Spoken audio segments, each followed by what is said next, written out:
SmackDown was in Las Vegas, Nevada last night, and this was the go-home show to TLC. And this was a pretty loaded show with what they were promoting for a SmackDown. They had two big matches run, which was Charlotte and Asuka, and then you had Daniel Bryan and Mustafa Ali, which, Mustafa Ali is not a big name necessarily on the main roster, but that sounds like a great match. And obviously, Charlotte and Asuka had a great match at WrestleMania. It was one of the best matches on the whole show. So, I mean, they had a pretty, stacked show with just those two matches.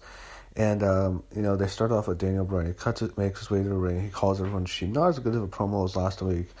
Typical environmentalist guy. I think Vince McMahon probably thinks this guy's a tree hugger. This is the kind of gimmick, that Daniel Bryan has. It's like the perfect heel gimmick. Calls the fans fickle, and he rips into them. He rips into AJ. It's not a great promo. I thought last week was a little bit better, but this was still really strong. Eventually, he's interrupted by Mustafa Ali, and he invites him to the ring. He says he calls the fans xenophobic, which I think to myself, Mustafa Ali, did they really go there? I don't know. Ali didn't look like he liked that line very much, but and eventually Mustafa Ali cuts a babyface promo. The fans get behind Ali. He starts to get really likable here. Daniel Bryan starts slapping him in the face, and this was done to get Mustafa Ali over. I don't know how what they're doing on the main roster, but this definitely helped him. I don't know if he's gonna. It's interesting because he's really small. I don't think they're gonna push him too hard because of his height, but I would hope that they'd push him. Maybe it's done to get 205 Live guys over, but they had a great match here. Daniel Bryan gets to win at the end. We all know he'd win. He uses the leg lock for the finish. I guess the leg lock's better as a heel finish than the S lock. After the match, Daniel Bryan attacks Mustafa Ali on the ramp. He reapplies the heel hook, beats him down. So done to get heat on Daniel Bryan, done to get Mustafa Ali over. So they announced Rey Mysterio and Randy Orton is going to be a chairs match. Great. We have our tables match, a ladder match, 2 TLC matches, and now a chairs match. New Day comes out. It's the damn rap battle. I mean, last year was great when they had, I think it was Wale was in the ring. It was New Day and the Usos, and they had that classic line, "Don't get all rated R like your boy Xavier Woods." So I don't think we're going to see that with Paige backstage. So I don't have a big expectations for this. Oh god, the bar is dressed up like this Vanilla Ice. The Usos, I mean, when the bar was on, it was fucking horrible. It was just garbage. Them trying to be Vanilla Ice was fucking embarrassing. It was just horrible. The Usos, the rap's not that good. No, it's scripted, for sure it's scripted. Oh god, and in the end there's a huge brawl, and Sheamus and Cesaro stand tall. You have a triple threat tag match on the show. It's ugh. Asuka had to cut a decent promo, a pretty good promo on Charlotte. So they do a cool Las Vegas montage. I wish they do a WrestleMania in Las Vegas. I'm sure they will. I'm sure when they have their football stadium built up, the new big football stadium that they're going to build in Las Vegas, I think WWE would love to go there. And at least you could have done a Royal Rumble or a SummerSlam there too. They never really do big major shows in Las Vegas. So you have Miz in the ring with the World Cup trophy. Promo sucks. Shane and the Miz, I don't know what they're doing. They got 2 jobbers out there. Had Shane win with a submission. This sucks. I hope they don't have to see Shane McMahon and the Miz at WrestleMania, but I think that's where we're going, unfortunately. This feud sucks. It's fucking horrible. God, I wish Shane McMahon would leave. This feud is fucking horrible. It's the worst thing on SmackDown is fucking rivalry. We're gonna probably have to We're getting Shane and Miz at WrestleMania. So they have Paige yelling at a referee. Said Miz sanctioned the match.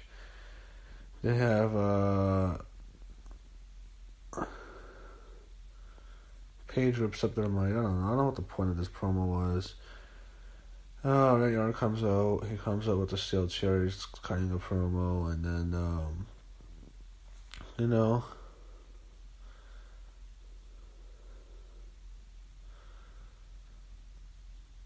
And, Orton's, when he's finished cutting the promo, Ray comes out, hits him with the chair. And they end up having, him hitting with 6 or 9. So Ray stands solo. That probably means Randy is winning, but he'd win anyway. They have Becky Lynch coming out. She's asked about Asuka and Charlotte best. Becky, she cuts a decent promo. Um, she keeps saying that thing with the man that comes around. If they, I don't know, are they gonna do a WrestleMania video package with Becky Lynch, the man that comes around, the classic song from Johnny Cash, like Becky, rise to the top, like Johnny Cash in that background. I don't know. That'd be pretty cool. You have Hardy and Rusev against Joe and Nakamura. Before the match starts, you have Truth come out for a dance break, and the match involves Samoa Joe and Nakamura. It tells you how big of a joke they are. Match is fine. Rusev and Hardy get the win. Nakamura's a joke. They see Shane McMahon in the back, and he sees the Miz, and he takes a trophy. They're yelling at each other, and it's like, oh, God, here we go. Here we fucking go. They cut a video package with Lars Sullivan. Pretty good video package to set up the match. Then they show a video package with AJ Styles and Daniel Bryan. They have AJ Styles in the back. He talks about the match with Daniel Bryan, and he wants to beat him up, and he says the new Daniel Bryan is the real Daniel Bryan. So it was a fine promo. AJ's never been a great promo, to be honest.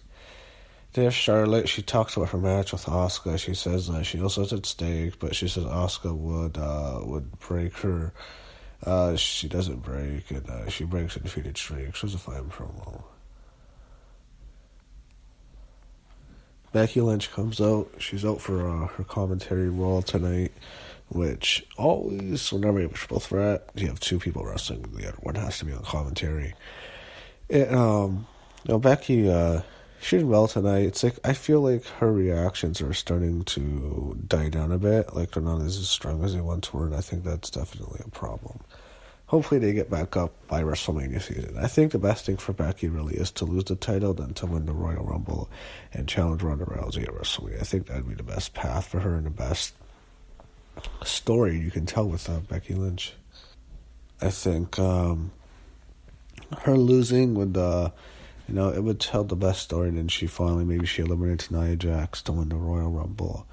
She challenges Ronda Rousey for the title at WrestleMania and wins the title. That'd be great. Or what I'd prefer, this is my opinion, I'd like Charlotte to win. I know people are going to hate that, but I'd like Ronda to keep her title, and I'd like Becky to win the Rumble. And I think it'd be great to see Becky challenge Ronda Rousey and Charlotte in a triple threat winner-take-all match in the main event of WrestleMania. So I think that's a possibility. I think they might want to go with the triple threat, because I think they always wanted Ronda and Charlotte. But, I think if Ronda and Becky, I don't know if they view that, if they want to just do that as a main event. I think a triple threat match, I think they'll do that as the main event. I think it should be a main event. I think it will be. I think we will see the main event with women this year. That's my opinion. I think we're going to see it. I'd be surprised if we don't. I'd be really shocked. Unless Ronda gets hurt, or if Becky gets hurt, they can still go Ronda Charlotte, or Charlotte gets hurt, they can go Ronda Becky. But I think Ronda getting hurt, it won't be. That's the only way.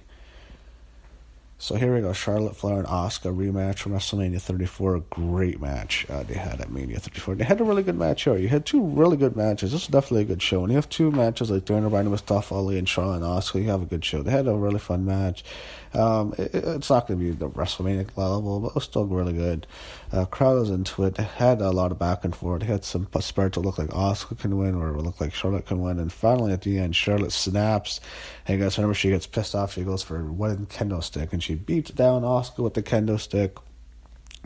And Becky looks on, and she pulls the belt sleeve, and Charlotte attacks Becky. But Becky comes back and attacks Charlotte with the kendo stick. That Asuka comes in and knocks out Becky, and she attacks Charlotte and Becky, and Asuka stands tall. She grabs a kendo stick on the announce table. It was a cool visual. It's like she's on the announce table, and Becky is kind of laid out on the announce table, and like she stands over Becky with the kendo stick, and Charlotte's like right beneath them on the mat, not laid out, and like Asuka just standing over their like fallen bodies with the kendo stick. That was a really cool scene, a really cool visual. So definitely a good way to hype up the show, and it definitely makes you excited for TLC. And I have to say, the SmackDown side's good. That triple threat match, that could be the match of the year. If they let them go all out and like go crazy in that TLC match, they can have the match of the year. So I'm really looking forward to that triple threat. I think TLC is a decent card overall. So, I'm actually looking forward to the show, even though Raw's been horrible. SmackDown hasn't been horrible, and I think the SmackDown side of the card's holding up, and I think we could have a decent pay-per-view Sunday.